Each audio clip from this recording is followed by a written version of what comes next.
course, it was when I was a lot younger. So I had more hair, as you can see.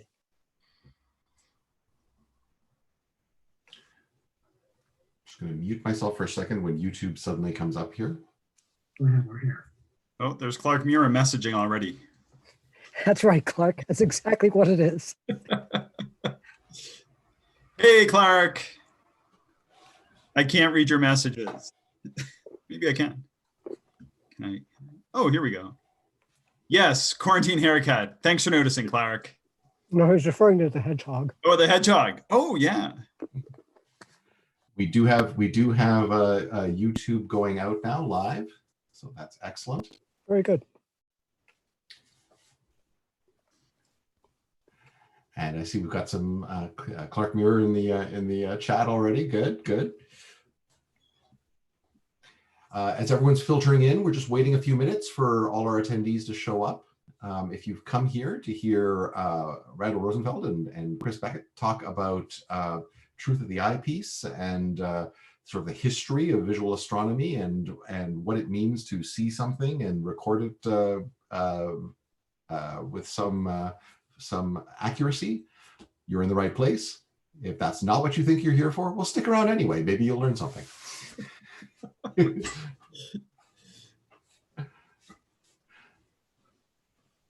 Is there a YouTube link I can tweet out? Yes. I have to get the link. 1 second while I mute myself again. Hey, Roland.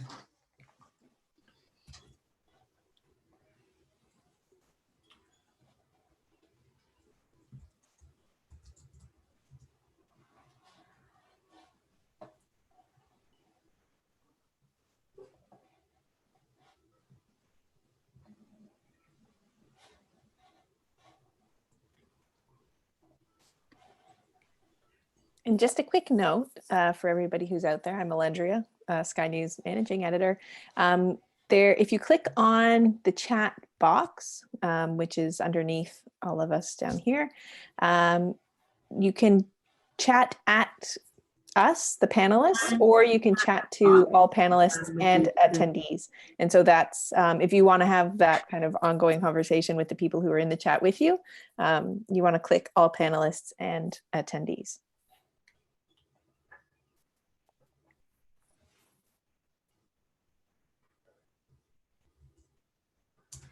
So I've put the YouTube link in the chat box for everyone to see. So Roland, you should be able to cut and paste that now.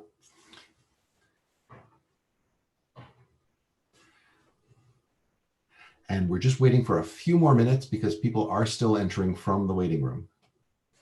Hey, Alan. Good to see you virtually.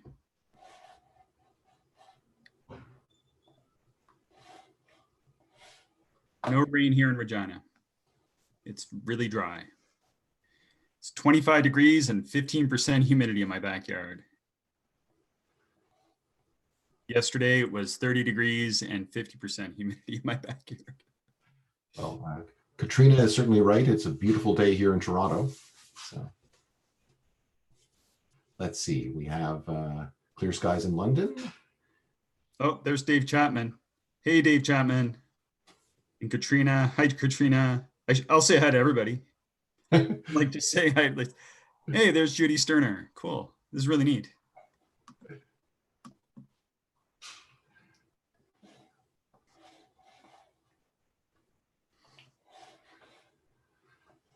So it looks like our participant number is kind of stabilizing a bit, which means we will probably start in just 1 minute as folks finish saying their hellos.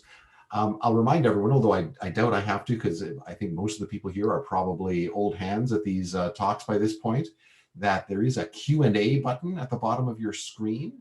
And we'd like you to use that Q&A button to store some questions for us to have our panelists address at the end of the broadcast. So please, any difficult questions, leave them there. We might miss them in the chat box, but we'll try to scan both sources because we know that some people use one, some people use the other. But the Q&A is the best place to put a question because there we have to deal with it and we mark it as asked and answered and things like that.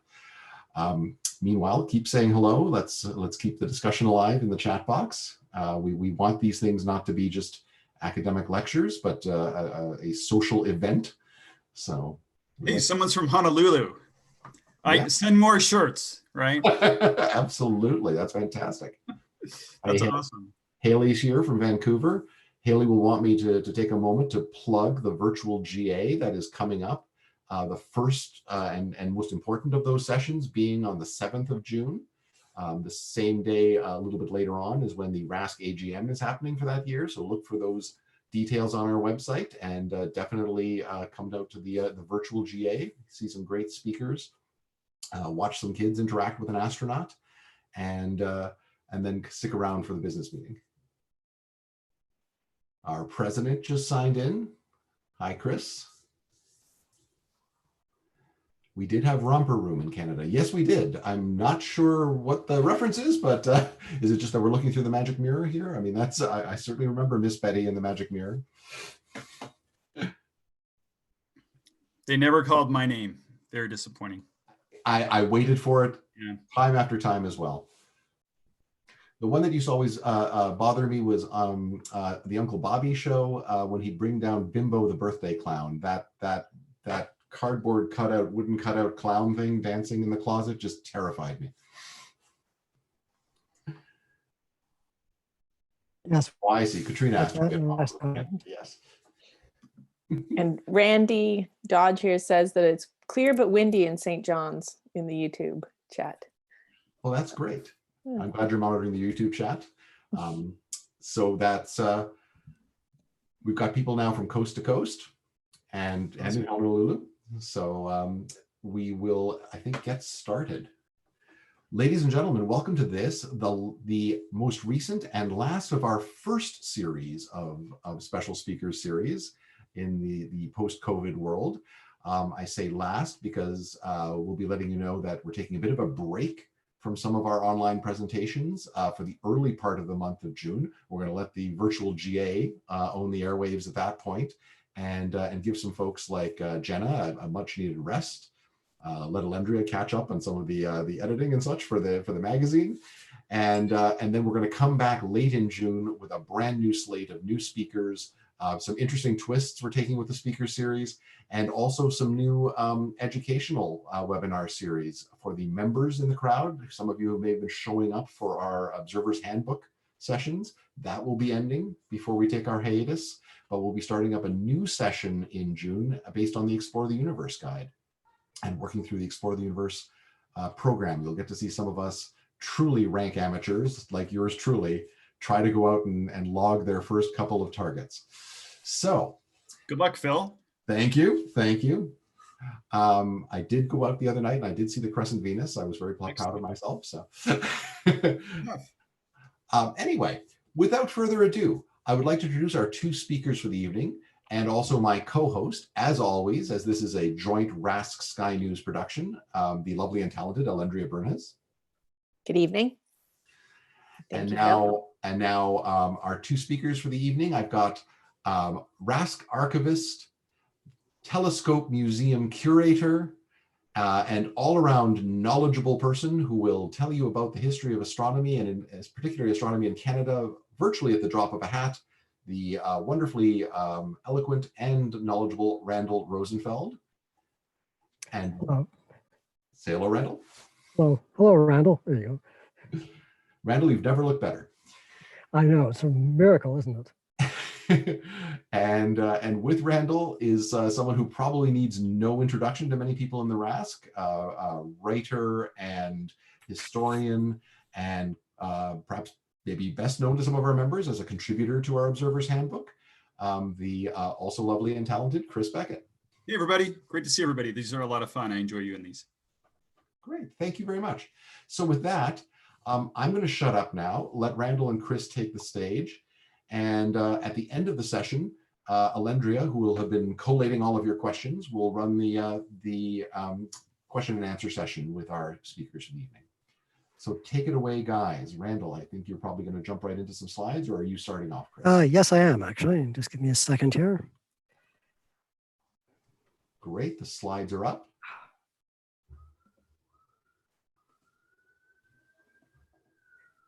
And there, so everyone can see that, I hope. First of all, I'm going to thank everyone for taking time to attend this, which Chris and I very much appreciate. The next thing I'll do is thank Chris for agreeing to do this with me, and of course, thank the organizers for taking the risk of having me speak. Yeah, thanks, Randall. Yeah, really happy to be here, and again, thanks to the RAC and Sky News. So, truth of the eyepiece is what we're talking about here. Exploring disjunctions between the past and the present in astronomical imagery, which is a rather long-winded way of saying, what are we doing when we're actually looking at the eyepiece and trying to figure out and record what we see? So, beginning, what is meant by truth of the eyepiece? And I have some definitions here. The first one is by one of the first female astrophysicists, Margaret Lady Huggins. She was an innovator with astrophotography. She was also interested in astrosketching. And in one of her papers, she said, in all drawings for scientific purposes, nature must be studied with line-by-line faithfulness. Someone else, a contemporary of hers, someone by the name of Cobham, member of the British Astronomical Association, who wrote, an observer should not aim at picture making, but rather at showing just what he sees and no more. It is of infinitely greater value to science and to one's own reputation to be able to assert that whatever little one's drawing of Jupiter or Mars shows, it is nevertheless a true telescopic view. And I've got one more of these from this man here. So we're crossing the English Channel to the continent, Lucien Rudeau. We usually think of him now as one of the great pioneers of space art. He was someone who Chesley Bonestell looked to for inspiration. He was also a fantastic observer, a very good early astrophotographer, and he did all of his stuff with a hand-guided equatorially mounted telescope, which I think is crazy, but he ended up with very good results. And what he said is the following. After acquiring skill and judgment in the practice of observation, you must be able to reproduce what you see by means of sketching, if not artistically, at least conscientiously.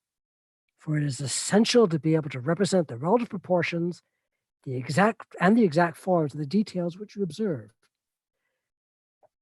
And you have to know how to depict the relative prominence of features according to their degree of visibility. An image which is artistically charming, if it is wrong in its proportions, will possess a lesser degree of interest than a sketch, which is coarse in execution, but accurate in depiction. So what we have is all three of these people emphasizing that accuracy, truth to what you actually see at the eyepiece is a crucial thing you should be aiming for when you're recording an observation. And that is pretty much remained constant since that time. And as we'll see, that was also the goal of people who were doing sketching through the eyepiece in the 17th century as well. So a few questions we might ask are the following. What changes have occurred since Galileo's day in representing what is seen at the eyepiece? Has the development towards current conventions and standards for representing astronomical phenomena been steady and consistent, or irregular and inconsistent? Have our goals for graphic representation been consistent since the advent of telescopic astronomy? So that goes right back to Galileo. How do we know? Now this one really interests me. How do we know apparent precursors to modern approaches are in fact precursors at all? Representations from the past which strike us as familiar and modern, that's, old astro sketches which strike us as something that we could produce today as a good, fine representation. So these things which seem to be right and true, how do we know they were perceived that way by contemporaries, say in the 19th century or in the 17th century? They might not have been, which raises a whole host of questions. And finally, how can we best account for discrepancies we see between accurate representations for various epochs? And how ought we to read and use these images? So keep these questions in mind. as we go through this stuff.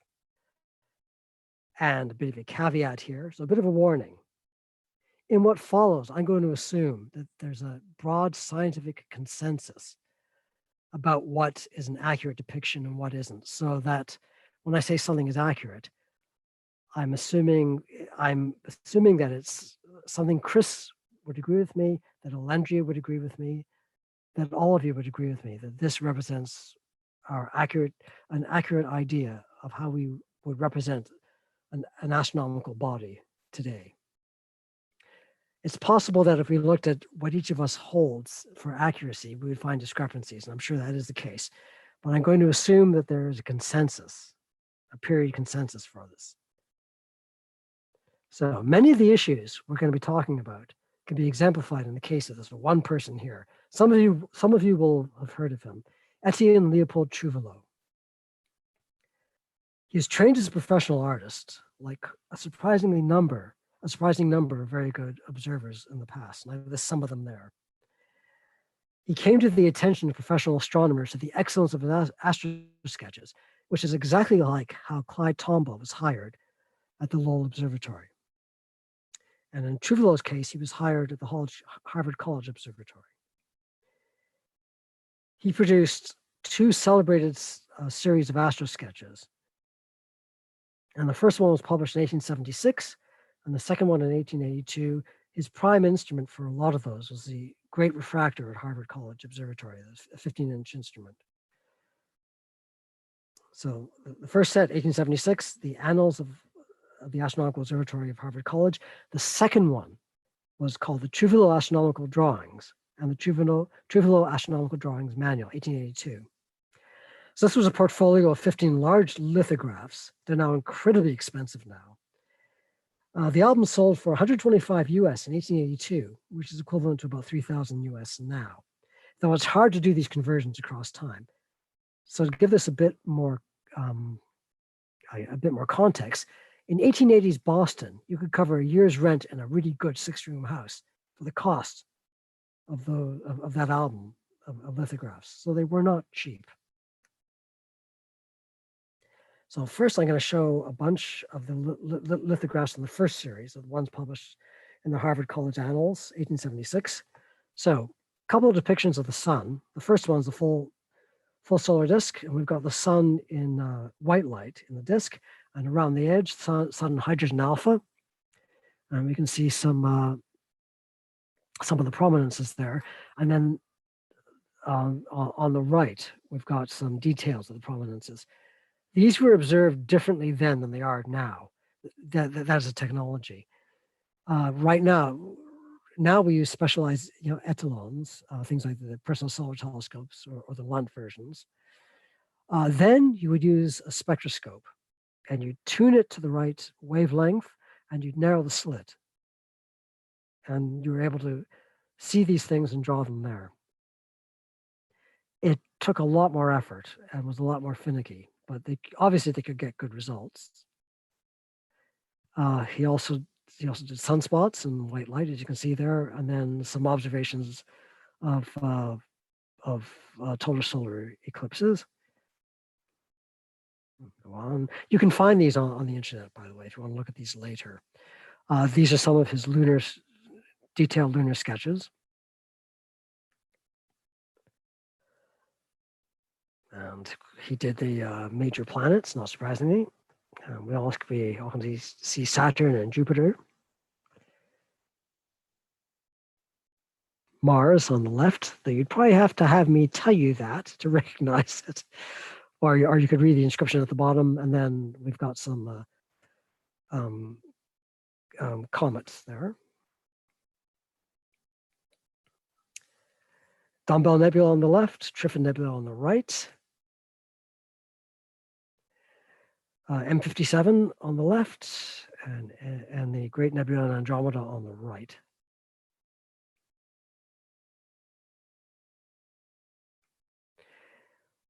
And I'll just read a little bit here. I'm not going to read this whole thing, but just a little bit.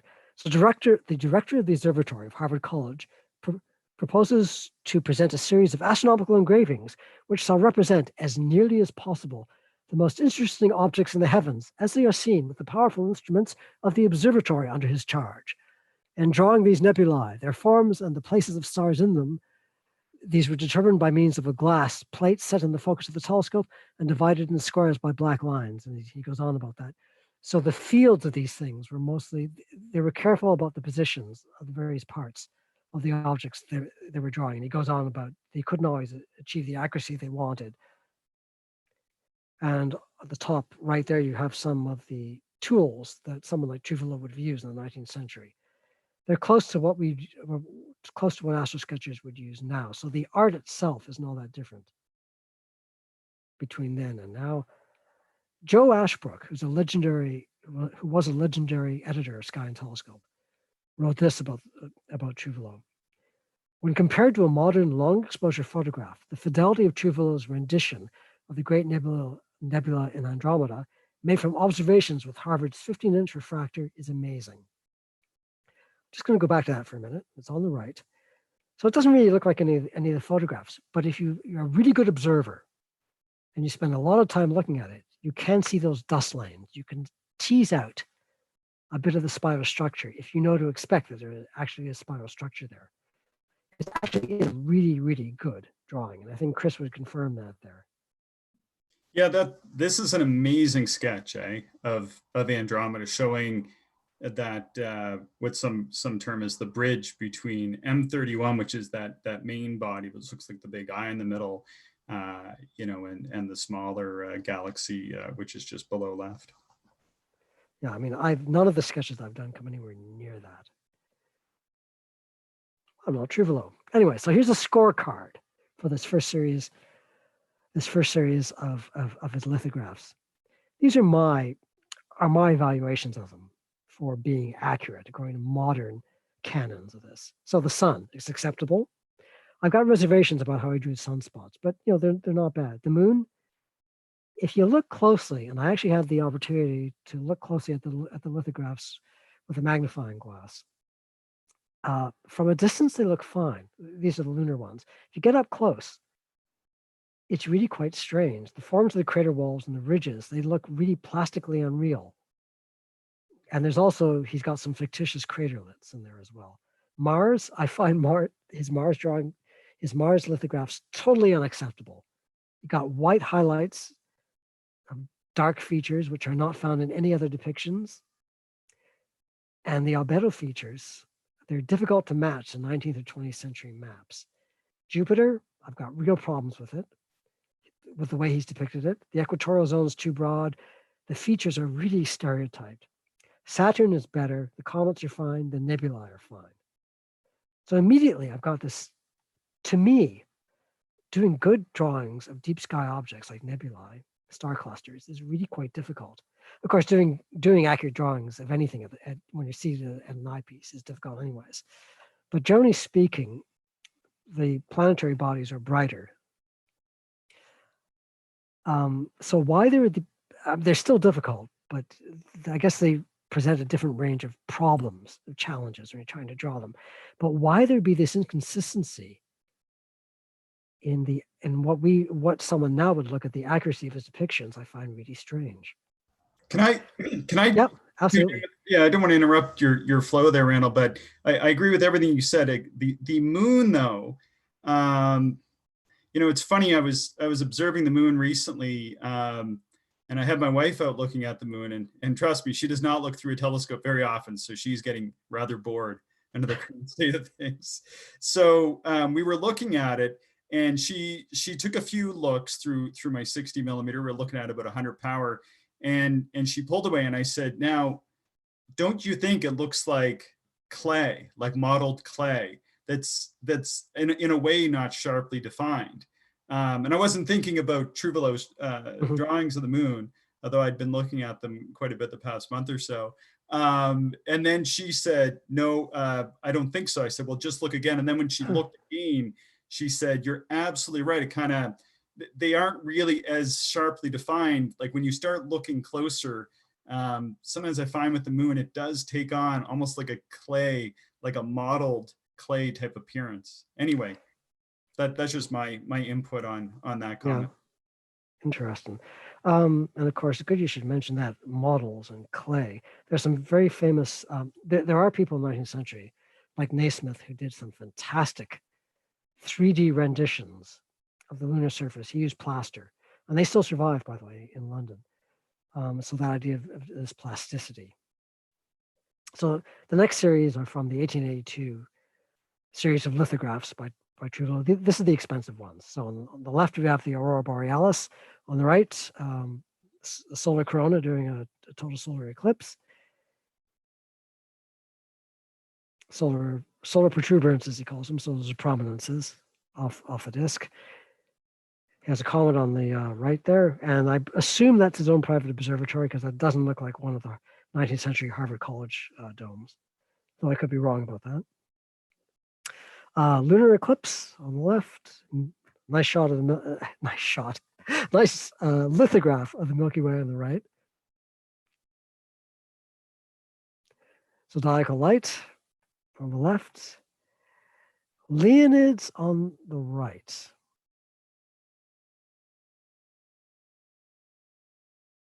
I had some real doubts about how he's shown these. Some of those meteor paths look just crazy. On a recent book by Martin Beach, Martin said, yes, some of these are wild, but actually some of those, almost all of these strange meteor paths that Chuvalo has drawn, they actually do occur. You will see them if you look long enough, particularly during a meteor shower.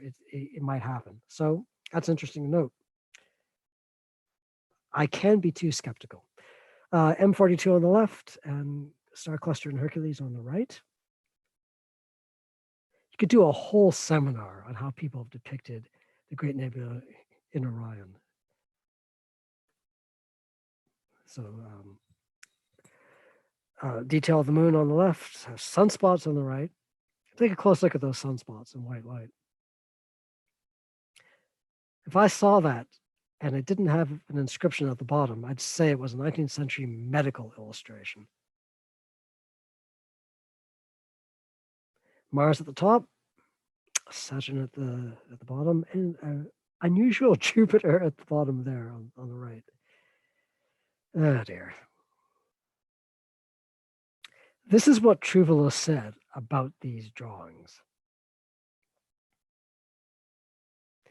During a study of the heavens, which has now been continued for, wait, I just have to, I'll be with you in a minute. I'm just going to see if I can, there we go. During a study of the heavens, which has now been continued for more than 15 years, I have made a large number of observations pertaining to physical astronomy, together with many original drawings representing the most interesting celestial objects and phenomena. With a view to making these observations more generally useful, I was led some years ago to prepare, from this collection of drawings, a series of astronomical pictures, which were intended to represent the celestial phenomena as they appear to a trained eye and to an experienced draftsman through the great modern telescopes, provided with the most delicate instrumental appliances. But we wouldn't say that now. While my aim in this work has been to combine scrupulous fidelity and accuracy in the details, I've also endeavored to preserve the natural elegance and the delicate outlines peculiar to the objects depicted. But in this, only a little more than a suggestion is possible, since no human skill can reproduce upon paper the majestic beauty and radiance of the celestial objects. The plates were prepared under my supervision from the original pastel drawings, and great care has been taken to make the reproduction exact. A well-trained eye alone is capable of seizing the delicate details of structure and of configuration of the heavenly bodies, which are liable to be affected and even rendered invisible by the slightest changes in our atmosphere.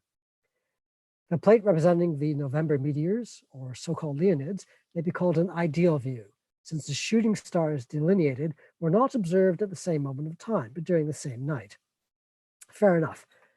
So what Chuvalo is claiming to do here is that he's giving us a version of truth at the eyepiece, which is that those lithographs show what he saw at the eyepiece.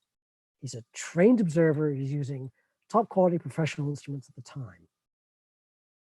And he personally supervised the transfer from observational logbook drawing to finished, to lithographic plate and to the pulled plate and to the pulled lithographs.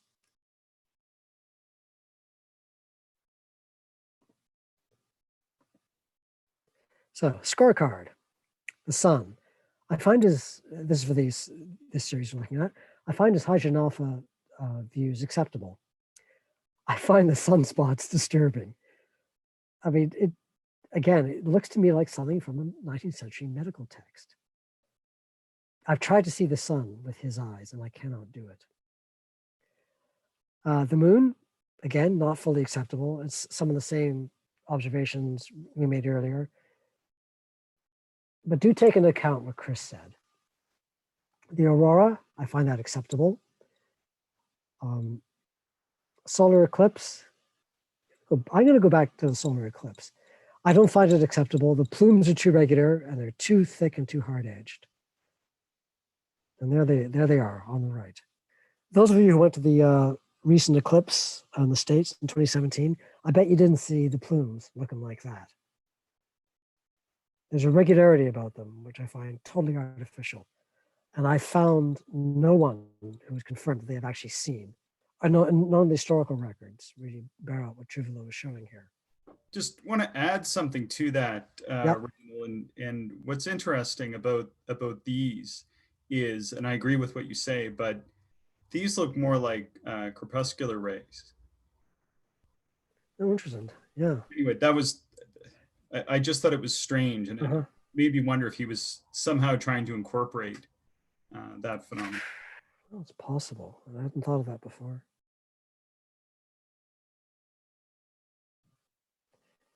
So lunar eclipse, I find the colors of his lunar eclipse are good. I like that. Comet, good. Mars, no.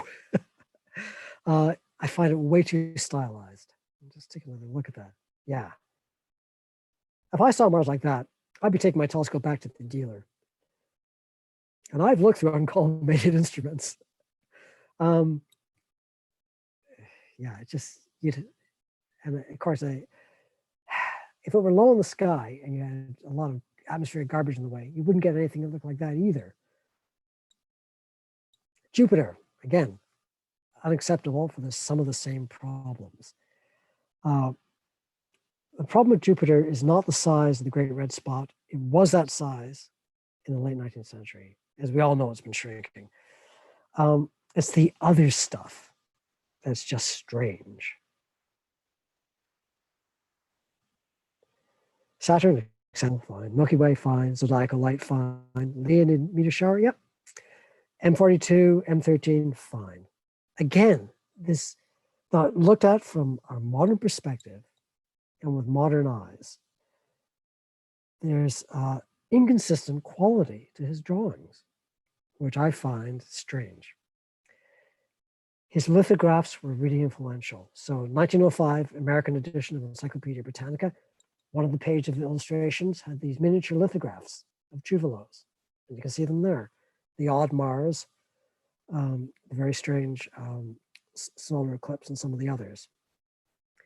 Even one of the prominent RASC members in the 1890s did a hand-done copy of one of Chuvalo's images, his images of Saturn. And this watercolor, we have this in the RASC archives today. Chuvalo was that big a figure. So they are influential. What about professional opinion at the time? Well, we have a couple of views here. This is from Edward Holden, first director of the Lick Observatory, and very controversial figure. The visitor should notice, this is from the guidebook, the visitor should notice that the fine set of astronomical drawings by Monsieur Chuvalo of Paris, which hangs along this hall, they have been kindly presented to the observatory by the Honorable John R. Jarboe of San Francisco and serve to give a very good general idea of the celestial objects depicted. So, professional observer of a big professional, a professional astronomer, director of a big observatory there, saying that the Chuvalo lithographs really show what you see through a professional instrument. He approves of them, and they're a luxury item too, because they're a donation by a prominent member of San Francisco. Next one by Winslow Upton. He's a professional astronomer at the time. He was trained at Harvard. He would have known Chuvalo. And in his report to the president of Brown University, As astronomy is a study required of all members of the class, that's all undergraduates, it seemed advisable to teach it as a branch of liberal culture rather than as a phase of mathematical study. Considerable attention has been bestowed upon the physical condition of the sun and planets, upon stellar astronomy, and theories of the structure and development of the universe. Many of the class volunteered to prepare papers upon subjects of descriptive astronomy, and much interest was shown in this feature of the course, which was illustrated by Chuvalo's astronomical drawings. In other words, at this time, 1884, these were the equivalent of using modern space telescope images. So the Hubble telescope images were the equivalent in the 1880s. More of the same. There's a quote there from the New York Times announcing that Chuvalo is doing this work. And clearly the writer has seen some of this stuff before it's been published. He's talking about Jupiter in the bottom. Jupiter and these new drawings, the belts of the great planet are more wonderfully brought out than in any previous we have seen. The variability of the belt system is illustrated in a striking manner in Monsieur Chuvalo's drawings. And one of the lithographs I personally find most disturbing, this person in 1872 says they're fantastic. I guess given the date, he's referring to the Harvard ones. The only contemporary criticism of Chuvalo I could find, this is by using the ADS Harvard Smithsonian site, is this one here, this quote. But in Monsieur Chuvalo's great atlas of astronomical drawings and in his drawings of sunspots in the Cambridge Annals, we cannot help noting that his red spot on Jupiter is very brilliantly red as compared with the appearance to most observers. And in some of the sunspots, we find a reddish tint added to the blackness of the dark centers, that same reddish tint not being visible to other observers. It would be interesting for Monsieur Chuvalo to institute comparison with other observers in order to settle this color question. That is a single bit of criticism I could find of Chuvalo from the period. And I find that shocking. When we turn to Chuvalo's logbooks, we find a whole other story. So these are his drawings done either right at the telescope or done maybe the next morning, thereafter, based on the sketches. The one on the left is at the library of the Paris Observatory. There's a beautiful, thick, I think 400 or 500 pages, I think, book of his, devoted to a bunch of sketches of Jupiter. There's another one for Venus. I think there's one for Mars. I got to go through some of them. And that's a copy of one of his Jupiter sketches. And I could take, that's the one on the left. It's a fantastic sketch. It would be, I'd consider that an accurate sketch if it was done by someone now. And I'd use that if I want to give someone an idea of what you'd see on a really steady night for planetary observing to a good instrument like Chris's 5-inch Borg. You'd see that if you look at Jupiter. And that's by Chuvalo. The one on the right is the model. This is the pastel. This exists. I saw this as well. This exists at the Astrophysical Observatory at New Dawn. It's a large pastel. This is the basis for the lithograph of Mars that I found so disturbing. And I do find it more stylized than the Jupiter picture, but still, I could almost accept it. It hasn't got the harsh, stark contrast or the degree of exaggeration that the lithographic version of this Mars image has. Hey, Randall. Yeah? Well, at least he didn't draw canals, eh? You're absolutely correct. I've got to give him credit for that. So can I just say one thing about his Mars sketch, though, which I do find quite interesting. So and I have my Mars, one of my Mars maps here behind me, and I'm a Mars observer. That's the object I've observed the longest. And of course, there are canals, but go on. Go on. So, what's interesting about this sketch, though, is the thing that catches me about it is it's very reminiscent of the very first sketch done in 1636. Oh, the Huygens one. No, by Fontana. Oh, good heavens. Where he puts a big dot on the middle of Mars. And now at the time and since, Fontana was criticized, and Fontana was one of the early telescope makers coming after Galileo. And I won't get into the whole history of that, but his telescopes were likely very good, but the fact that he drew this giant dark circle in the middle was attributed to the poor quality of his telescopes. But it makes me wonder if, maybe they were just overpowering and that, they're getting some sort of optical defect in the eye. Like if you look at that sort of just off center portion, that dark bit could be part of the eye blind spot, and then that sweeping motion. Though he didn't draw canals, I think he was drawing some sort of optical defect. You can actually see almost those canal type features sort of pale in comparison, but in the actual final draft that he did. I'm going to go back and look at the Fontana ones. What I haven't done, I should look at the Antoniadi and the Flammarion, first volume of Flammarion, which has records of earlier drawings. Yeah, interesting. So in Chuvalo, we've got someone who's considered by professionals and the public to be an experienced observer. He's a trained artist, so he knows what he's doing. He's got this observational legacy, which comprises hundreds of first-generation telescopic drawings. They show a fantastic technique and accurate vision. His drawings, there is personal record embodying truth of the eyepiece. Any of them could be used today as reliable representations of what's actually seen at the eyepiece. When I was at Paris, I'll just give you an excursus here. When I was at Paris, Richard McKim was going through one of those. He's the guy who did the main monograph on Martian dust storms. And he discovered a previously unrecorded dust storm. And Chuvalo was the only person to observe it. And Richard thought that Chuvalo's depictions were that good that he was going to take it seriously. And he published a paper about it. Now, go back to what I've written here. Chuvalo's logbook drawings were not meant for public distribution, but they're the basis for the images he did distribute publicly. He's someone whose published images, from our perspective, enjoyed variable fidelity to the actual phenomena shown. So I find the DSOs good, examples of truth of the eyepiece, a lot of the planets not. But at his period, in his time, his highly stylized images were used for professional astronomical education and public outreach. So the question for me is, how can the same person who produced superb logbook sketches have produced the highly unsatisfactory lithographs? And how could he justify his claims for accuracy of the lithographs? And how did professionals say they were great?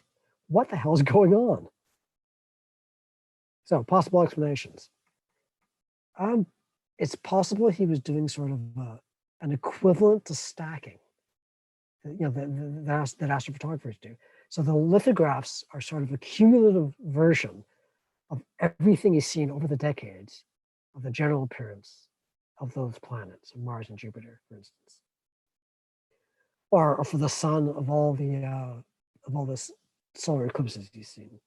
Another possibility was he was appealing to popular graphic tastes of the late 19th century to increase sales, perhaps. Another possibility, he may have been, and this is something Clark has mentioned to me, he may have been betrayed by 19th century processes of producing commercial images. Some of you remember the Comet Holmes, which put on a display, I forget when, 2008, I think, 2009. Holmes wrote this: allowing for all this, I can come to no other conclusion than that the wood engraver and the lithographic artist often have their own ideas of how the planets ought to look. Ideas evolved from their inner consciousness and uncontrolled by observation, and that they touch up the poor amateur's attempts out of pity for his want of skill. The personal equation of the observer we cannot hope to eliminate, but I submit that we can get rid of the more objectionable personal equation of the lithographer. So what Holmes is saying is, if you find in astronomical images which are made for publication, if you find them inaccurate, a lot of the time, it's the artist who's not an astronomer who's causing the problems. But we should remember, and while it might be the case for Chuvalo, we have to remember that Chuvalo's lithographs, the plates were prepared under his supervision from the original drawings, and he took care that they were accurate. Another possibility, Chuvalo might not have seen the differences between his sketches at the eyepiece and his final lithographs. I don't see how that can be the case, but it's possible. Another possibility, 2011, Rosenfeld and Sheehan, an astronomy magazine, suggested that Chuvalo that he chose to depict the phenomena in the lithographs according to the canons of the sublime. So this goes back to Burke and people like that in the 19th century, in the 18th century, that a certain amount of exaggeration is necessary if you're depicting nature, either in words and text or in images, in order to induce in the observer a pleasurable amount of fear. So they get overwhelmed with intense emotion, and then they experience relief that they're actually safe, but they can still see this raw nature in all of its power. It's a very foreign way of looking at things to the way we think now and the way we view stuff, but it's a possibility. But I have to say that I find none of these explanations sufficient. In other words, I haven't got an answer. Okay, and I also owe what's going to come next to Clark Muir. Look, here's a question. Do other scientific realms offer a comparable disjunction between, well, another caused by changes in standards for scientific depiction? Are there other sciences, science which you can look to, which isn't astronomy, but which show the same sort of phenomenon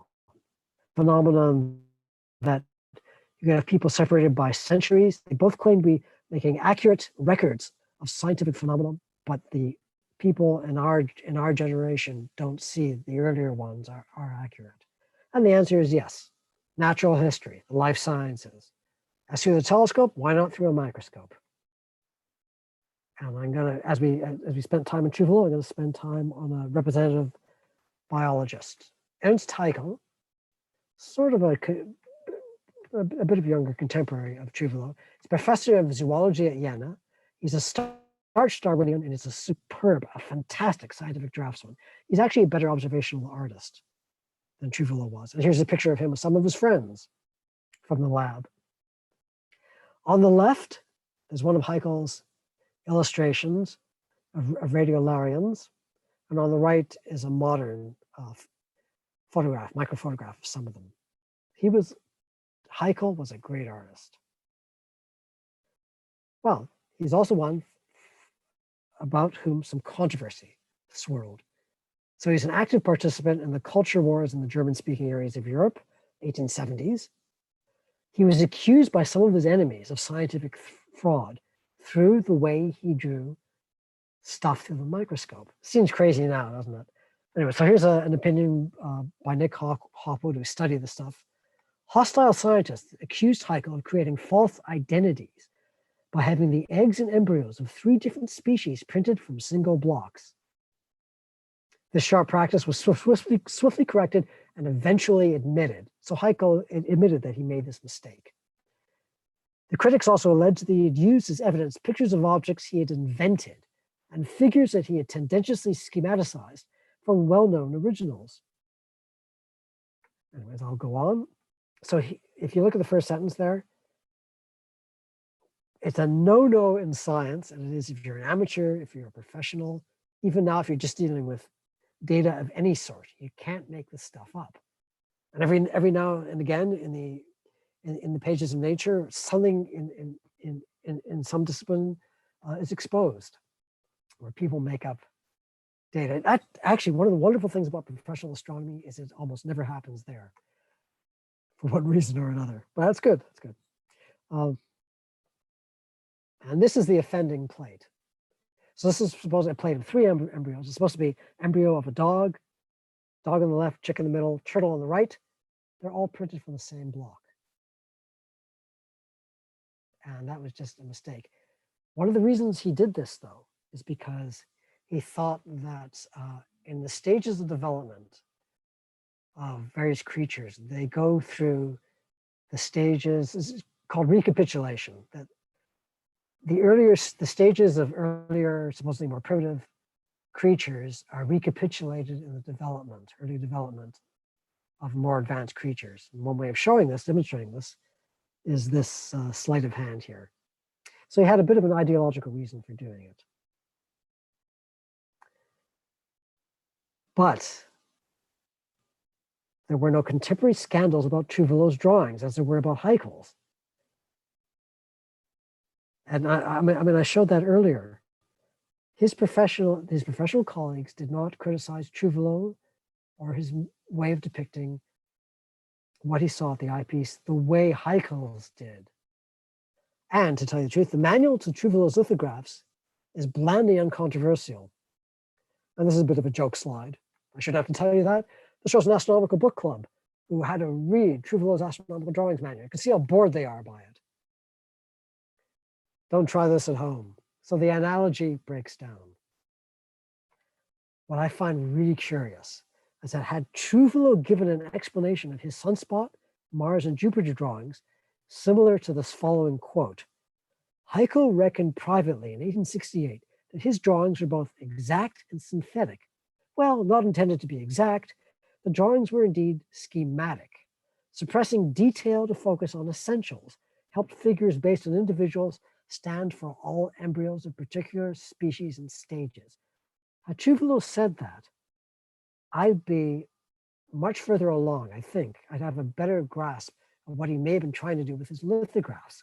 This would be, to me, this would be an adequate explanation for why there's differences between his logbook sketches and the ones he published for popular consumption. But Chuvalo never said this. So let's go to other people. That's enough of Chuvalo. What about the moon? We'll start at the beginning. You'll all recognize this. 1609, these are the epochal images of the moon done by Galileo Galilei. They survive in Florence. Some of you may have seen these if you've gone to the Galileo Museum. You may have seen these live. I think Phil's going there. Well, Phil was planning to go there before the COVID hit. Anyways, on the right is the first published iteration. So 1609, first telescopic images of the moon. And I like these. Despite their exaggeration, I like them. And here's a close-up. So these are the sketches on the left, which were the basis for the engravings on the right. 1609. The next ones in the series of these, 1634, 1635, printed 1637. These images by Claude Meilland. To me, the difference between this and this is a vast gulf. If these ones by Claude Meilland from the 1630s went by me quickly on a screen, I'd say they were photographs, early photographs. The jump in realism, at least to me, is immense. Meilland did these with a telescope provided by Galileo. They look modern. So 1637, what happens next? So these are followed by this. Wait a minute, you go back there. 1637, 1647, that's a decade. This is not going forward in our sense. This is always going backwards. So the one on the left, you can read it. Hevelius's Sinographia, one on the right, J.B. Riccioli's Almagestum Novum. These are both high status, prestigious publications which are highly influential on the practice of astronomy at the time.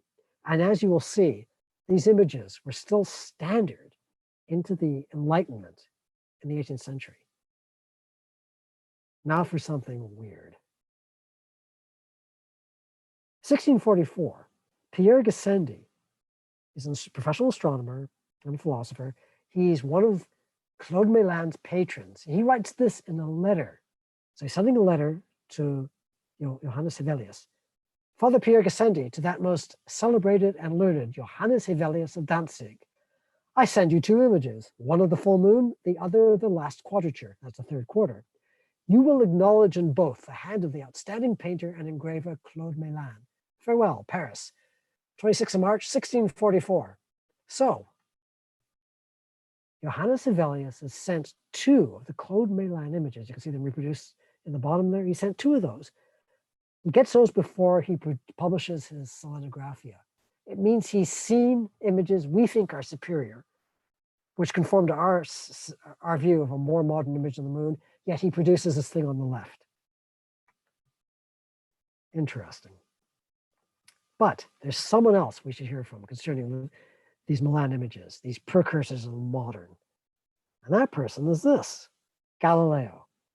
And a letter from Galileo to Father Castelli, 1637, so it's toward the end of Galileo's life, he writes, the printed designs of Meilland are truly clumsy beyond measure, and are drawn by someone who has never seen the face of the moon, but who rather relies on the account of some very uninformed person. So, images we rate highly as the most accurate depictions of the moon of the 17th century, and which display qualities we would read as modern, they're rejected by the founder of modern telescopic astronomy. At first sight, we don't read images of the moon and their modernity as Galileo did. Okay, so some of you may say they're extenuating circumstances. A recent study, well, a study from the International Year of Astronomy, actually, by Peter Watson, he was able to pinpoint when Galileo's eyesight was going. And what he pinpointed is that around this time, Galileo was running into serious problems with his eyesight. So we have various possibilities to account for what Galileo was saying. It could be impaired vision. It could be he was jealous. It could be he was grumpy. We all know he was jealous. We know he was grumpy. Or it could show a culturally different way of perceiving the telescopic moon. Or it could be all of these factors combining. I think it probably is all these factors. But the reactions of both Galileo and Hevelius show, go back there, that there may have been a real difference between how we now in the 21st century perceive what an accurate depiction of the moon is and how people in the 17th century did. That there's a different way of seeing truth at the eyepiece that was probably culturally determined, whatever that means. Now we should ask a psychologist about this. Fortunately, we have Phil, but it's unfair to put him on the spot here. I earlier mentioned that the 1647 Hevelius and 1651 Riccioli images became very influential. They were influential right into the 18th century, as shown by this quote here from Pierre-Charles Lemonnier. He said that the Milan ones were recently rediscovered in his lifetime. They are the best he's seen. So at least he's seeing the moon. This Enlightenment astronomer, Lemonnier, sees the moon the way we do. Yet he says his contemporaries still use the Hevelius and the Riccioli ones, which is interesting. What about going back? Let's go way back. Let's go to the middle of the 15th century. Jan van Eyck, very I have to famous. say, this is one of my favorite pieces of artwork. It's amazing. So it's one of his crucifixions. He was one of the most famous, even in his lifetime, famous artists. He got paid bundles of money, never had problems finding patrons. So his famous crucifixion, I think this is now in the Met in New York, I believe. And Scott Montgomery was the first one to really analyze this and look at it. You see where that arrow is? So it's the left panel near the top, near where the bad thief is on the right. That arrow is pointing to a naked eye depiction of the moon. And it's no ordinary naked eye depiction of the moon. There it is in detail. It's remarkably modern and prescient. It's a realistic naked eye depiction of the moon. And I said it leads to nothing. I'll get to that in a minute. There's a bigger detail of it, and there's a comparison modern image. I did it in the Stellarium, but it shows you how accurate for a naked eye depiction the Van Eyck was. And it's not big. I think it's what? It's an inch or an inch and a half at the most.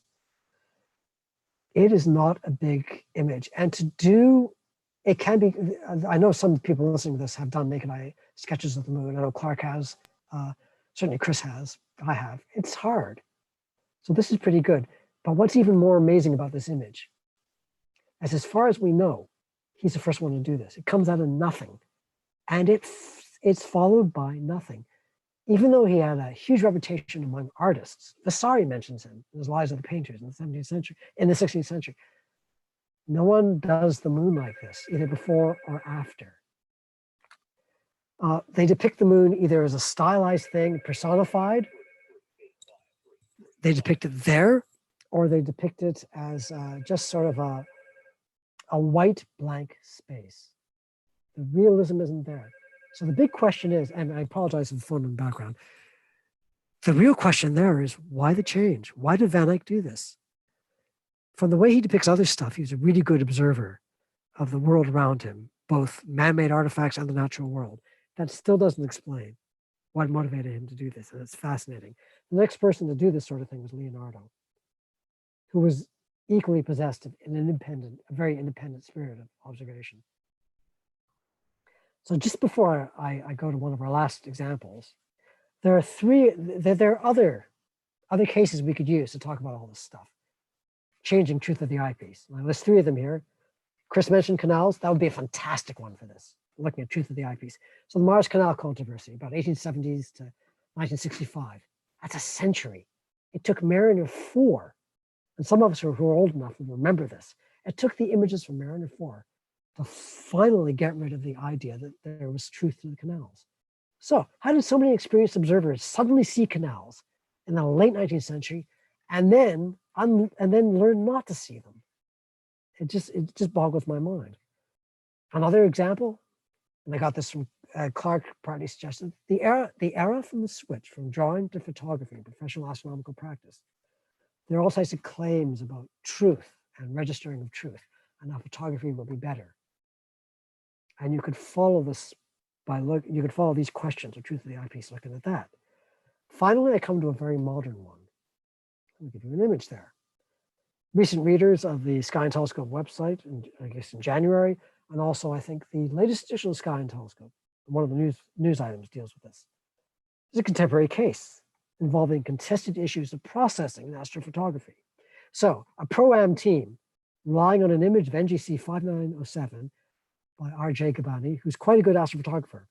So this image offered visual evidence of a satellite galaxy which had an unusual feature, and that is it showed 2 double arcing loops, and you can see them there. You can see them, the 2 loops there. But in 2019, the Dragonfly team, that's the team using this innovative telescope, multi-lens telescope in Arizona, and it's the co-principal investigator is a RASC member, Roberto Abraham, who's a fantastic character.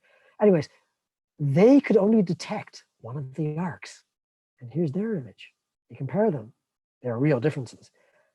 And the Dragonfly team's result was also confirmed by another null finding by people in the Astronomical Observatory at Strasbourg and the one in Belgrade using a much larger telescope. So different optical system also came up with a finding that showed that the 2008 one of the double arc wasn't there. And I give the references at the bottom. If anyone wants any of these references, I can give them to you later. Of course, this thing's going to be online anyway, so you can get them from that. So here is the same issue of truth of the eyepiece involving processing of astrophotography. So there's no way of getting away from this. Even if you abandon astrosketching, the same problems are there of how we perceive things. Particularly becomes an issue if you're pushing your receptor, if the thing is gathering the photons, if you're pushing that to its limits, and the thing which is the system, the black box, which is receiving and storing your data, and the way you process that data, it's all subject to the same questions, the same issues that people had in the 17th century doing eyepiece sketches, no matter how modern and contemporary the technology is. And that's really interesting. So I come to a RASC example, finally. Truth of the eyepiece. Here's a problematic modern example. The Observer's Handbook, 2014. This is under the glory days when Dave Chapman was the editor, and Dave had the brilliant idea that he would alternate. So the front cover, he would alternate. One year you'd have an astrophoto, next year you'd have an astro sketch. And I really appreciated that because I like astro sketching. So this is one for 2014. It was a small personal solar telescope. There's the details, blah, blah, blah. There's the original sketch for this. That's the one that was done at the eyepiece. It's 2 inches in diameter. It was done with a very, very sharp crayon, white crayon. And I like that actually better than the colored one. But it wouldn't have worked on the cover of the Observer's Handbook, I don't think. Here's a colorized version, which is a hand-done copy of the one that was done at the eyepiece. And then here's the final digitalization. You're going to note, what do you notice about that digitalization? There's something which, as a sketch, is very wrong about it. It's wrong because the artist of this didn't speak up, and he should have. And what's wrong about this is what he's depicted is what you'd see if it were an astrophoto. It's not showing a phenomenon that you see if you're. Do you want me to chime in with or do you want people to answer that, Randall? Well, they can chime in themselves. To produce a hydrogen alpha image of the disk and the off-disk prominences requires a hybrid of images if you're doing it photographically. The reason for that is a limited dynamic range of electronic sensors. It's getting better all the time. But what you have to do, if you're doing this photographically, is take an image of the disk, and you get that, all that nice granulation, you get the faculae, you get all that great stuff, the filaments. But then to record the dimmer stuff off the disk, you got to take another image. But you don't have to do that with the human eye as a sensor.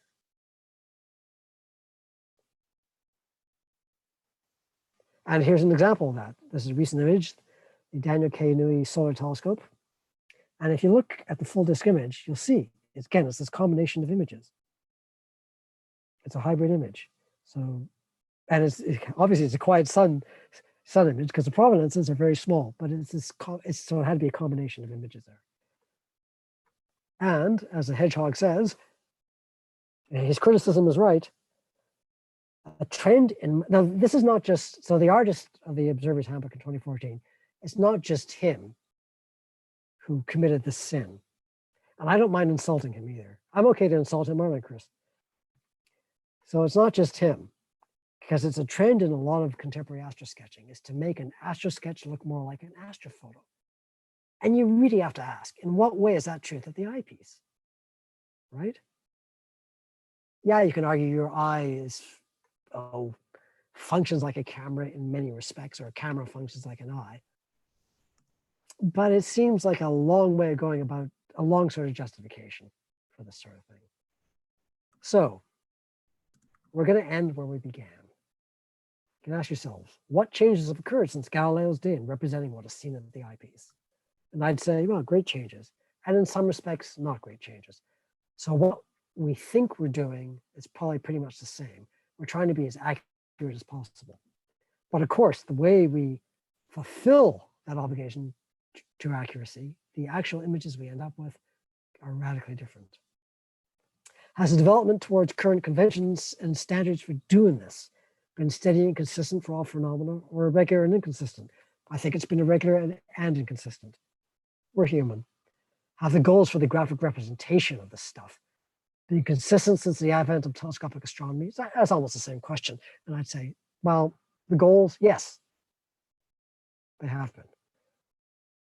And then how do we know apparent precursors to modern approaches are in fact precursors? So how do we know? We see an image, could be from the 18th century, and say, hey, that looks modern. That could have been done yesterday. It almost looks like a photograph. We don't know that someone in the 18th century would have viewed it that way. They might not have. And that to me is really fascinating. And I'd like to see more work done on that. How do we account for this discrepancies between then and now in accurate depiction? How ought we to read these images, and how can we use them? Finally, how will our best scientific images, our truth of the eyepiece, look to people who follow us a century or 3 centuries from now? Will people 300 years from now react to our accurate representations the way Galileo reacted to Meilland's images? And that I cannot answer.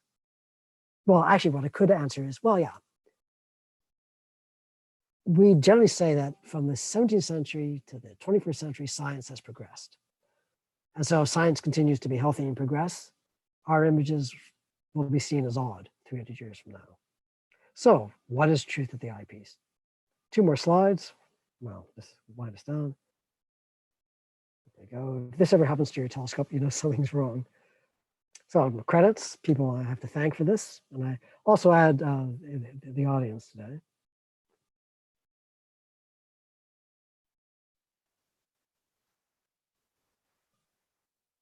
Bob Abraham, who I mentioned earlier, has got a great story. He actually got to sit in the observing cage at the Georgia Lynch at Palomar. I think some of the other people listening here might have done it. Jim Hesser might have, I don't know. And then, of course, we should thank our co-sponsor here. Yeah, I've always wondered about that, where Earth meets sky. So this is one answer. I mean, thank you very much for listening. And that's the end of the slides. Give me a second and I'll close this. So Randall, sort of knowing roughly what you would speak on, I've kind of prepared a bit of a rebuttal or maybe some questions. Excellent. Tell me I'm wrong. That's great. Give me a second, Chris. Yeah, no problem. So I'm going to say this first. So if Phil or anybody else is going to go to Museum di Galileo, which is in Florence, you should go there. Plan to spend lots of time. I was able to spend 2 days there, but also go to this place. This is a ticket. You can't have this when it's expired. To a place called La Specula. Just wait a minute, Chris. Phil or Alendria, can you get rid of my screen or do I have to do it?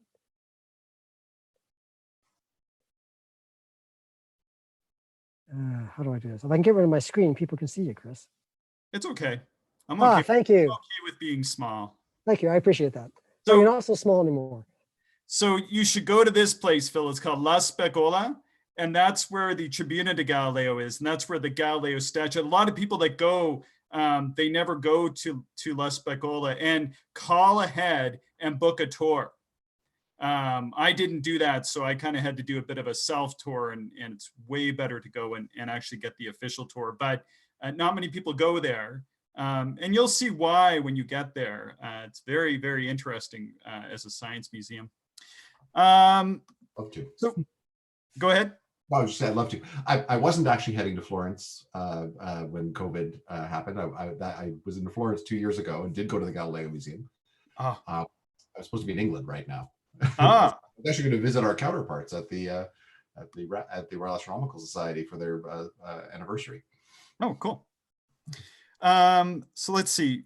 Randall, you mentioned at the end there that there might be a modern pressure to make astro sketches like the person, whoever it was that did the sketch for the 2014 cover of the Observer's Handbook, look more like a CCD image or an astrophoto. And I'm wondering if that is such a modern pressure, because I'm thinking back to Chuvalo again, where he's sketching in the late 1870s, 1880s. And this is a time when astrophotography is really starting to take off. And part of me wondered, just in preparation for this presentation, if maybe that pressure was already revealing itself even in the 1880s. And I did find a quote from Chuvalo. I didn't write it down in that because I didn't know exactly where this would go, but and he indicates that he thinks that astrophotography will never reach the height of sketching and astronomical representation with the pencil, as he put it. So I didn't know what your thoughts might be on that. Well, for a very long time, I mean, for decades after the first application of the telescope to the celestial bodies, you couldn't get the level of detail you wanted with planetary stuff. I mean, quickly, very, very, very quickly for deep sky objects, photography proved its worth. You think of the carte de ciel, that late 19th century photograph-looking map, the heavens.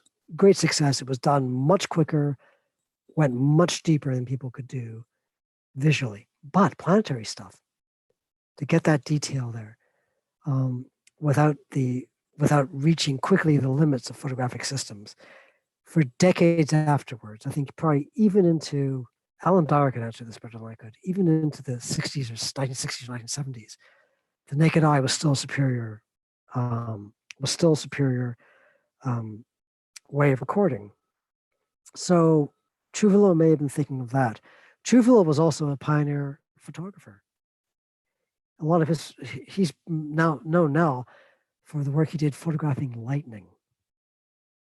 So he was also perhaps speaking from experience. I don't know. But what you suggest is a good thing, it's certainly, it's worth thinking about. It may not be that old. No, the opposite of that. It may be quite old, trying to make an image look like a photograph. because I was thinking that, you know, in my research, and it seems widely known that he did over 7,000 astronomical sketches. And then these 15 lithographs, these were kind of, you know, and you showed the original image of Mars, and you kind of sort of handpicked a few that would, in many ways, like really catch the public's attention. So those first 7,000 were really done as more scientific drawings, right? And then you've got this set of 15, which, you know, and I have to say this, that our eyes are really drawn to these 15 images like moths to the flame.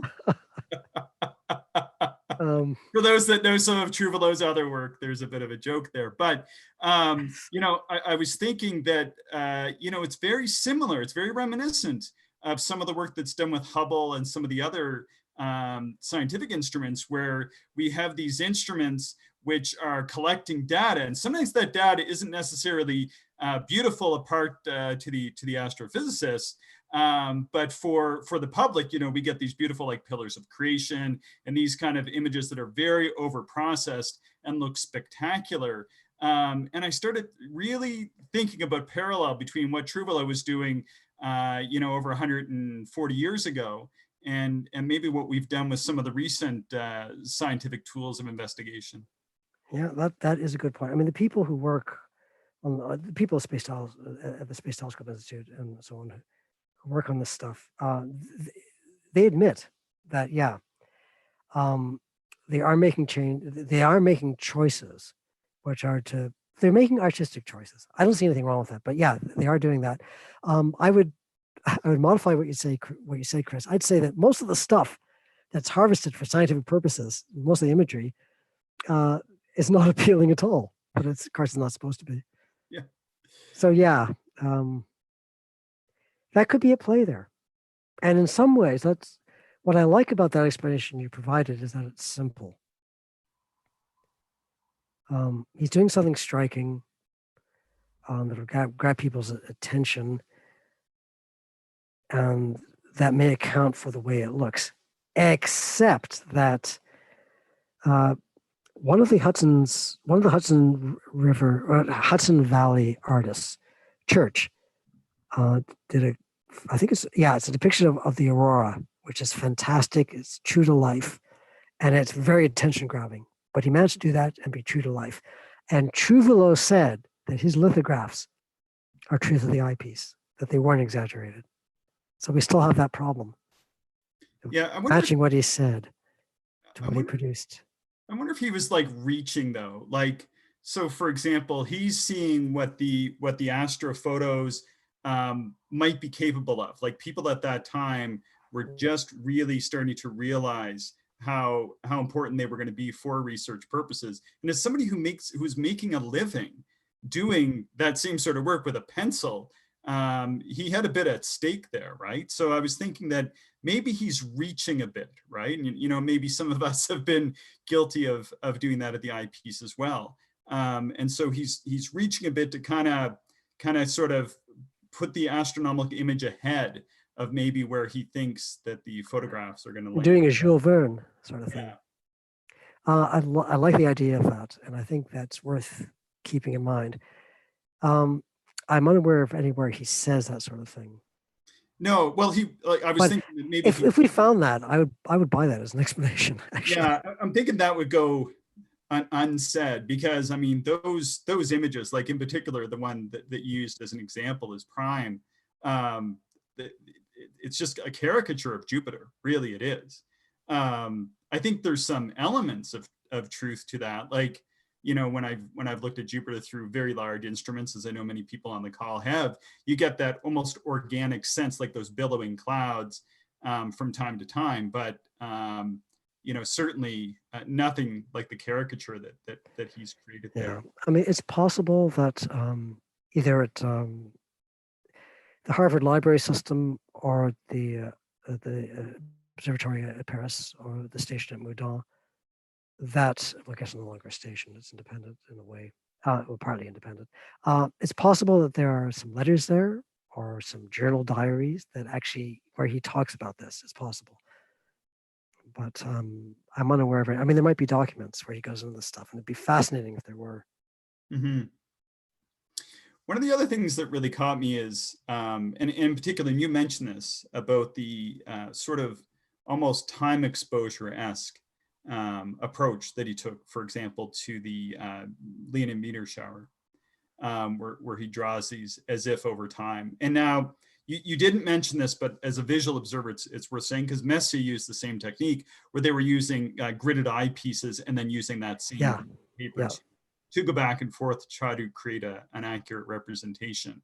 And many have done that. But the eye only records less than about a quarter of a second at any given time. And you sort of peak in your observation. So when you go to look, you really have to be prepared and relaxed and psychologically well to take in that that image. And then after that very brief moment, once you've acquired your target, that's when you're getting most of your observations, is right in that first approximately quarter of a second. And you can kind of sort of recapture it, but that's where it's taking place. So there is a bit of a, I don't know, there's a bit of a smoke and mirrors taking place maybe when he's saying, well, he's kind of capturing it as if like a time exposure, and then sort of making these amalgamations, because really you're just really getting that very brief instant. And when a planetary observer is trying to sketch a planet, or when you're really trying to sketch anything under power, you're really representing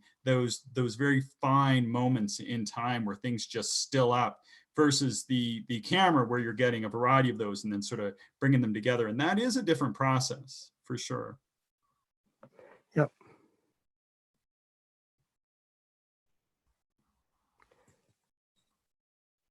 I'm just seeing, I think that's most of the points that you sort of hit on a couple different things. So maybe we can just sort of put it open to. Oh, I can.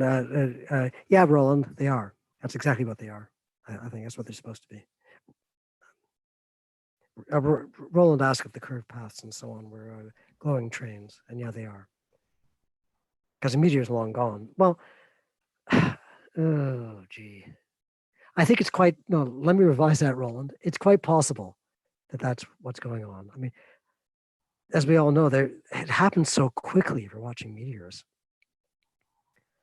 I wouldn't be surprised if the memory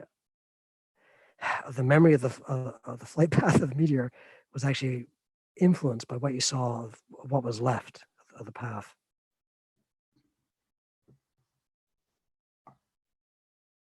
Because I'm thinking of a fireball. Anyways.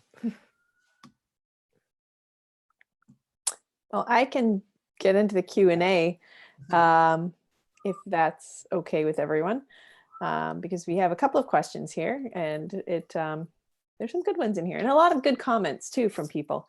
I just wanted to point out, Alan Dyer said in the conversation here that he just revised the solar system chapter of the Backyard Astronomer's Guide. And even 10 years ago, he says, we were saying that the eye could see more on the planets than what photos could show. And so that's just one thing that kind of shows how it's changed in a decade. Thanks, Alan.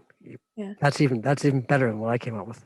And I don't need another excuse to buy another really expensive astronomy book, but I'll. Yes, you did. Yes, you did. Yeah. There were a couple of other really good comments in here. I'm going to pull one here from Nicholas, who said that he'd be fascinated to see astrophotos taken through the kinds of telescopes used by Chuvalo and the other illustrators described by Randall.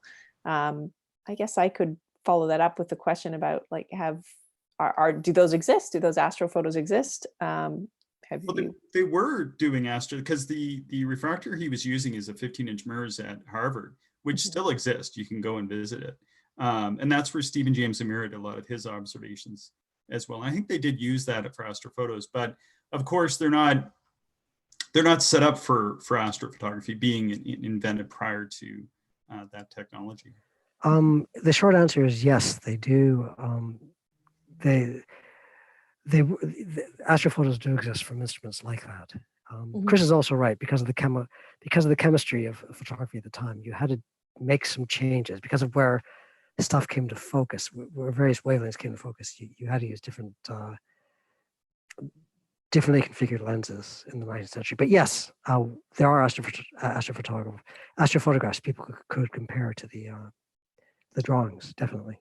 Because they have the Harvard plate. The stacks, yeah. Yeah, they have the Harvard plate stacks there, which I believe at one point in time you could go down and go through. I don't know if they still allow that. And there's certainly some health implications for. Oh, they're plates. busy digitizing them, right? Yeah.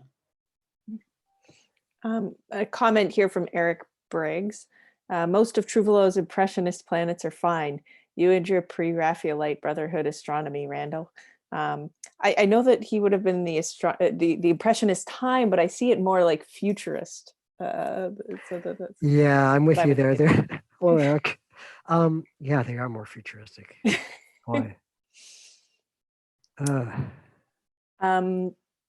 Katrina asks, Chuvalo's eclipse sketch. Do you know which eclipse it was? And did he observe it locally or did he have to travel? Do we know that? I think he actually traveled to see that one. When he worked at Meudon, he was sent on an expedition. But I could find, or actually Katrina could find it because the guide to those lithographs where he describes them is online. Actually, both publications are online. But no, I don't actually remember where it was or the date. Oh, I'm guessing 1860s or 1870s, but I could be wrong. Okay. You know, I just thought of something, Randall, while we're talking here, and that's that because I never saw one, but there was an 1882 transit of Venus, correct? Yep. And did he do a drawing of that with his interest both in planets as well as? Oh, this is embarrassing. You think I'd know that? Well, I never saw one in my sort of meanderings. I don't remember. You mean, was he a member of? When the hell was he a member of either the French or the American series of expeditions? Yeah. Expeditions. Anyway, I just thought of I that. don't remember. I don't know, but you're right. I cannot recall his name in that context. And you think he'd be a natural for that? Yeah, it's very strange with his interest in the interesting in the sun, as well as the planets. Mm-hmm. There were some other comments here. I'm just going to read them out to you about what those sketches looked like to people. And so Kim said in the chat that they were starting to get like science fiction sketches. Walter suggested that it looked like Mars and Jupiter were by the Borg. And Lori said that they had never seen Aurora look as regular as that either. So in the Aurora lithograph, it was, pretty straight down. And Katrina also noted that the sunspots looked like mitosis. And so the sun was ill for a while. Yeah, I know. Yeah. Good observation, Katrina. So it's evoking emotion, I guess. And so that's, I guess that's another thing. There's a comment here that I might take some things and kind of ask a question follow up to this. So Doug and Joan, they suggest that Chuvalo recognized the limitations, eye and telescope, of his observations. He then extrapolated from what he actually saw to what he believed the real features must have been in order to produce the imperfect image that he observed and recorded. So a suggestion that not dishonesty, but rather something that we all do, possibly subconsciously to some degree. And then somebody else here, let me see if I can find the comment. And I'm sorry if I can't.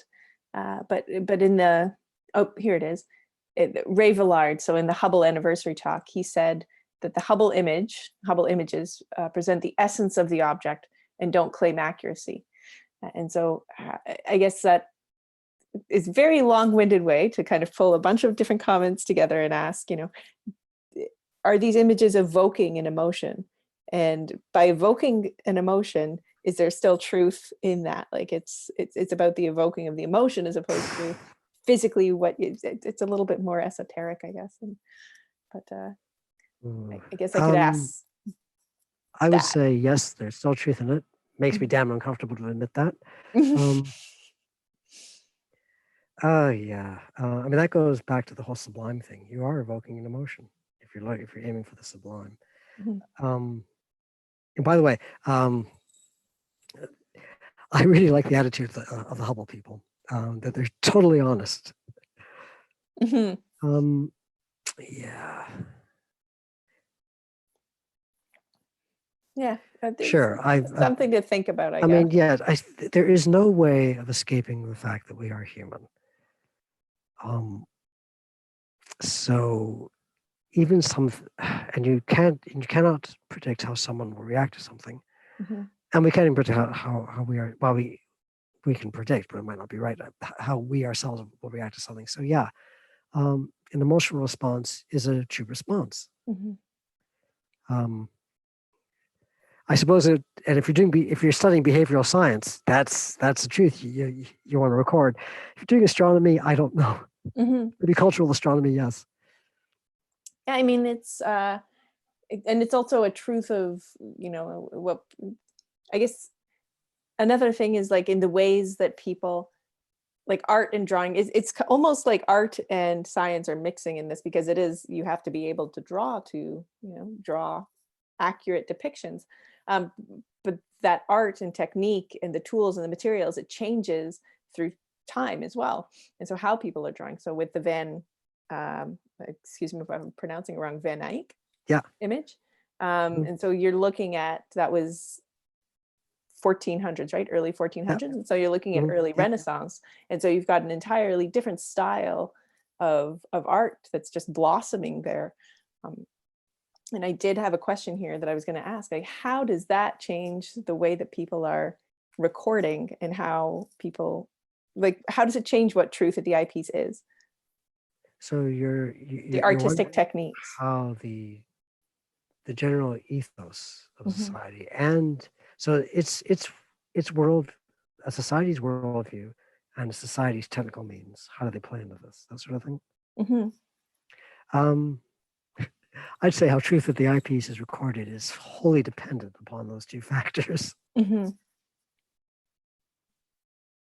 Well, I think that Roland in the comments made an interesting point that earlier on that relates to this when he's talking about the Hevelius and the Riccioli moon diagrams, right? Mhm. Yes. What he's saying is they look more like a map than a drawing, and I think that given the prominence that cartography had at exactly that moment, it was like literally the cutting edge of science was cartography. Mhm. That in a sense, a good map would have been seen as more true than a good landscape sketch of the same terrain, right? And so in a sense, they were trying to make their moon images, as true as the technology of the day allowed. Mhm. It's a good comment, and yes, Hevelius and Riccioli were interested in mapping and naming the surfaces. They were very interested in that. But so was Gassendi and Puresque and Milan. They were also producing, their goal was to end up with a map. Because of certain inconvenient deaths, their project was never finished. So it's just those three images. So all three were aiming at a map. Mhm. Rick here comments that they're surprised that no one commented on the one thing that was very accurate in the Jupiter sketches, the moons and the transits depicted. And so his and I guess, were they accurate, Randall? They are accurate for that class and kind of phenomenon. Mhm. Whether they're accurate for the time, I don't know. I'm assuming they are. I think they but were a I haven't little checked. large, though. Is it possible to call? I think they're a bit on the big side. Actually, yes. Now that I recall, I think he commented in his commentary. Chuvalo said, Yeah. his one mistake that in depicting those was that the moons were larger than he intended. That's why to me it seems like a caricature, because when you see those transits, they're like dots, whereas in his they look like thumbprints. I'm still more disturbed by what he's done with the surface, the features on the surface of Jupiter, the cloud stuff. Mhm. Alan has a question here. In the early days of photography, how was it accepted by old school visual observers? Did they mistrust it? Or was it rapidly accepted as being more accurate and objective? How quickly did drawing fall out of favor? Ooh, depends. Good question. Yes, there were there were doubts about it. Thomas William Webb expressed some doubts. The author of what common celestial objects for common telescopes. There were opinions on both sides. So at its most extreme, you had people saying that people regretting the intrusion of photography. On the other hand, you had people saying photography is going to completely wipe out, or it will obviate the need to draw at the eyepiece. And even better than that, it will be automatic, no personal equation. It will show truth. It will record truth automatically. Of course, it doesn't do that. I mean, both were wrong. How long did drawing last for scientific purposes? You could argue that it exists to this day. And there's some surprises in that history. Some of the astronauts were trained to do drawing. And there are some astronaut sketches of some comets and some other celestial objects, believe it or not. Again, they're publicly available. For recording planetary stuff, well, Don Parker said, yeah, Don Parker was famous as a planetary photographer. He said, no, keep on sketching people, sketch. And sketch because what you're doing is still valuable. And he was involved, I think it was an Alpo thing, that a professional planetary astronomer was interested, I think, in Mars in a particular period. And he approached Don Parker and some other people because he wanted to get some Mars sketching records. And even Parker was surprised. But yeah, he got involved with that project. Damien Peach can also sketch at the eyepiece. He's a fantastic photographer of planets. Damien can sketch beautifully at the eyepiece. And, why not do both if you can? Mm-hmm. If it were me, I probably end up taking pictures of I'd either leave the lens cap on or end up taking pictures of my feet. I mean, it is, there are some big differences between what you actually see at the eyepiece versus what you image and process after. Yes. So doing both, I can see the value to it. There's a question here from Peter. I think you said that Chuvalo sketched directly onto a glass plate in the focal plane of the telescope. I'm trying to picture how awkward that might be, especially if the telescope was pointing at a high altitude. Did he use this technique only for his wide field sketches of nebulae? So did he have different modus operandi for his? That is an excellent question. As far as I know, that technique is described twice in print, one by Edward Holden, describing, Swan Nebula, I think. Yeah, it is. Several others. Yeah. He's describing that technique of using the grid. So what you're doing, you've got a glass reticle in your eyepiece, and it's divided. It's the equivalent of looking through graph paper. Yeah, absolutely translucent graph paper. That's what you're looking at through the eyepiece. And then your paper is either divided with equivalent lines or it's put over a piece of glass lit from below with those lines. So it makes the transfer of, it makes getting the spatial distance and sizes of things easier to do. I'm not aware that he used those for the planets, but that's, absence of evidence. Just because I can't recall it doesn't mean it wasn't the case. Yeah, I didn't see that, but maybe just to explain a little bit, so the plate isn't in the telescope or in the eyepiece or anything like that, but what it is it's a set of grids that's in the field stop of the eyepiece, very much like how your crosshairs are in a finder scope, and that grid is sitting in that plane there. But of course, with a really high power eyepiece, like an eyepiece that you're going to use on planets versus a wide field eyepiece on nebulas, it would be very difficult to construct that, because you think that those eyepieces might have maybe a couple millimeters across to build your grid. So you're really going to be building a very microscopic grid almost. I'm not sure if that would even, how possible that would be. Whereas with like a wide field, they might be using like a 60 millimeter eyepiece on a 15-inch refractor. It's going to have a space like that big. It's pretty easy to put your grid in like that. The grid, and Chris is right, the grid would be like the micro guide eyepiece now that I guess they don't produce them anymore. The Baudet Planetarium one and Celestron produced them, and there's a cheap Meade copy. Yeah, There were some very wide-angle eyepieces at the end of the 19th century. Roger Serragioli mentioned them in a context, surprisingly wide angle, but they weren't that common. So yeah, Chris is right. Okay, so the second part of his question, I think it was mostly answered here. Did he have a different operation for his successful nebula drawings versus his less successful Mars and Jupiter drawings?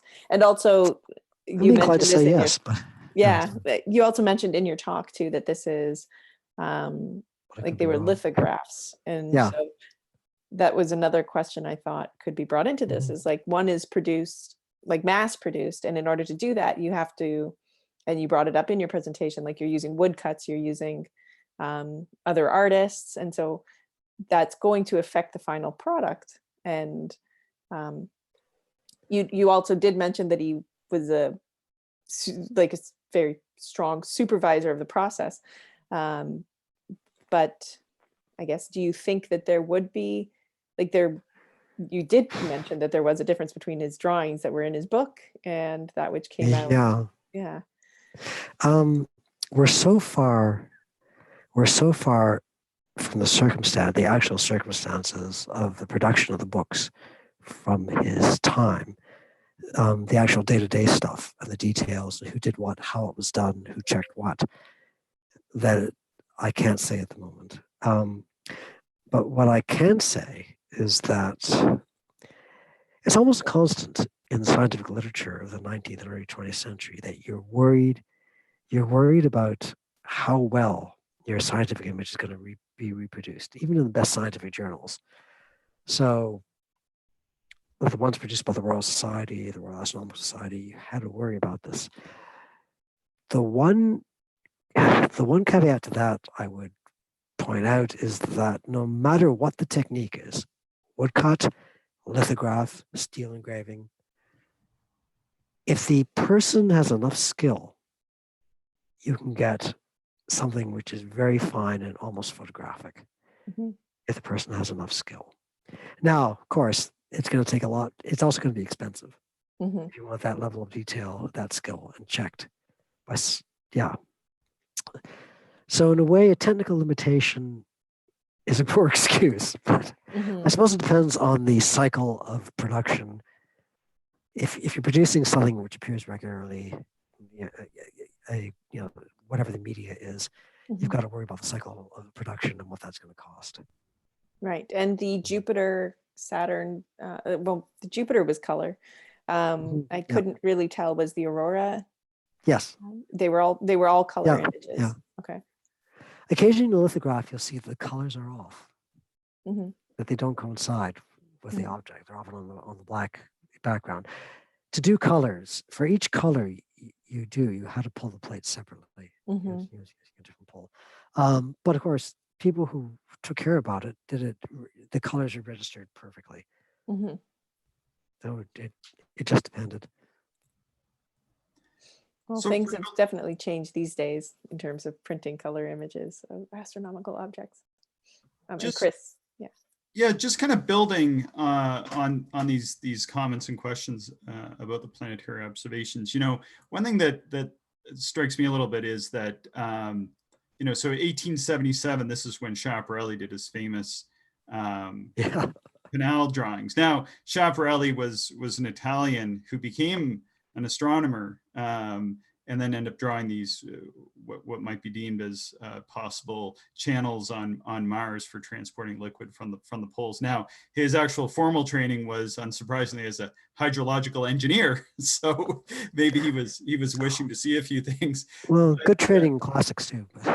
Yeah, but Antoniadi was very critical of these drawings by Schiaparelli, and sort of in any of the reading that I've done, and I know, Randall, you've done a lot more reading than I have, I hadn't seen any criticism from Antoniadi of these Chuvalo drawings, and I just wondered maybe why that might be, because Antoniadi was very well read in keeping up with the any drawings and observations of the planets, and then sort of responding, and he was producing his own works on Mars and Mercury and the other planets. So it's kind of surprising that he wouldn't have chimed in and said, hey, there's something amiss here. Look, because he was very vocal about anybody else's wanderings. Yeah, I mean, he attacked an idiot who Yeah, just tried to attack him in the Journal of the Rask, actually. In our Yeah. journal. Justifiably so. And of course, he was much better with words than the Rask member was. Yeah. Well, sir, the Rask member, right, was an idiot, but never mind that. Yeah, that would be great to find something by Antoniadi about the Chuvalo stuff. Would be fantastic. I was looking today a bit. It occurred to me again while you were chatting, but I did kind of look a bit today because I was reading about his criticisms, but I didn't see any. A bit of background. I think now I could be wrong about this. It's been a while since I looked. I think there may have been something to do with the way with Schiaparelli's eyesight that predisposed him to see those canals. He wasn't an idiot by far, and he was a very good observer, but just that problem there, it may have been something to do with how his visual system worked. I think the jury's out on that. Antoniadi started as a canalist. His earliest depictions have canals. He was head of the Jupiter section of the BAA, and he was in charge of the annual reports. And some of the early ones he did, they're full of canals. He worked under Camille Flammarion, who was a committed canalist. So there are canals on Mars. It's this dying civilization. They're technologically superior to us. These canals are the evidence of it. You must believe that. Anyways, what happened is that I think it was the 1909 opposition of Mars. It was a particularly fine opposition. Antoniadi got to use the 33-inch refractor at the Meudon Observatory. It's a long focus refractor, quite a good instrument. He had fantastic seeing, incredibly steady. He's looking, the canals disappeared. They resolved into discrete features, which were very small. He said, aha, this is what we've been seeing all this time. Seeing has conspired against us. The Mars hasn't been close enough, but if your observation circumstances are right, you have an excellent instrument, you will not see canals. So Antoniadi had enough honesty as an observer that if he was presented with visual evidence, he may not have been expecting, but visual evidence that showed him something else, he would accept it, it seems. So that speaks in his favor. My favorite quote from the whole Mars stuff is that what Edwin Brett Frost was director of Yerkes, second director of Yerkes. And this is during the whole heyday of the canal thing and Lowell. So someone sent him a telegram or a letter. Have canals been seen with the Yerkes 40-inch? And Frost wrote back, no, canals not seen with 40-inch, instrument too big. I just love that. Yeah, it's interesting though, just like while you're talking and just kind of drawing together some of the other ideas that we spoke about today, like I was thinking about the moon, and sketching the moon without any optical aid, which I've done. And then you move to the telescope, right? And then you look through the telescope, and really looking at the moon unaided eye and trying to sketch it is very much like observing and sketching Mars through the telescope. That's a very good point. And then kind of thinking about those canals, and really what's, in my opinion anyway, what's happening is that the eye is kind of just connecting Yep, absolutely. details that are just below human perception. But then you take a look at the absolute alpha observers like Barnard, and he drew some craters in some of these areas. So it's likely they were just kind of below those detectable levels, and that's what they were. Yeah, there were experiments done, I believe, in the late 19th century. Edward Maunder at the Greenwich Royal Observatory was an anti-canalist, and they did sort of a blind experiment to test exactly what you were talking about. And yes, people were connecting. If the object meant to represent Mars is further enough away, people were connecting discrete features into straight lines. Or into lines. So yeah, absolutely. And they were aware of that at the time. Though the canalists in the late 19th and early 20th century tried to discredit those things. Barnard and the craters on Mars. That's a really interesting subject, surrounded in mystery, because that was reported by one person who said that Barnard was afraid to publicize that observation because he didn't want to face ridicule. And then the observations themselves could May never have appear to have been lost. They were because lost. the guy who claimed to have heard that from Barnard said that Barnard showed him drawings, observational drawings. Here they And are. this would have been Nope, can't touch them. This would have been for 36-inch, possibly the 40 inch. So the Yeah. largest fractures at the time. There are people who still think that there's truth in that, and people like Bill Sheehan and Tom Dobbins who say, no, it's rubbish.